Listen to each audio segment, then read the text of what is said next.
पण कोणी हात पसरलाय आमच्या पक्षाकडनं, आमच्या नेत्यांकडनं, आमच्या सर्वोच्च नेतृत्वाकडनं तसं काही तुम्हाला ऐकायला मिळालंय का? मग त्यामुळे त्याच्यावर आता भाष्य करणं योग्यच ठरणार नाही.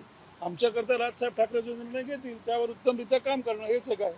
स्वबळाचा नारा देताना भाई जगताप असं देखील म्हणालेली आहेत की आम्ही मनसेसोबतच काय तर ठाकरे सोबत देखील मुंबईत आघाडीत लढणार नाही, कसं भाई जगताप म्हणतात. मी तुम्हाला म्हटलं ना कसं आहे की त्यांच्याकडे कोणी गेलंय का, न जाताच त्याचं काही बोलत असतील तर आता काय बोलणार याच्यावरती. त्यांचं बोलणं त्यांना लखला भाऊ.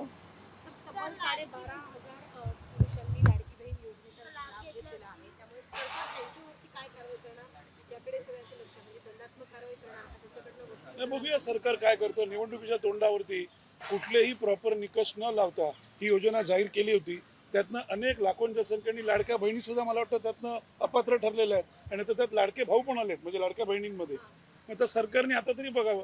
सतत फक्त राजकारण नसतं. मदत जर करायची असेल ना तर ती खरोखर मनापासून करायची असते आणि अभ्यासपूर्ण करायची असते.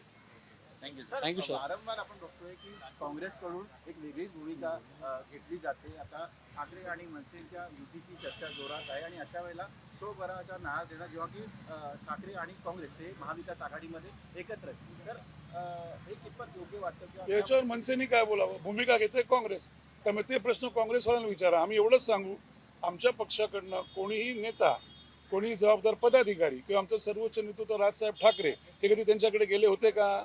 आम्ही कधी हात पसरले होते का की आमच्याकडे या म्हणून? त्यामुळे ते जे काय बोलले ते प्रश्न तुम्ही त्यांना विचारा. आता isakal.com आहे देशातील नंबर 1 ची मराठी न्यूज वेबसाईट. प्रत्येक अपडेटसाठी isakal.com ला नक्की भेट द्या.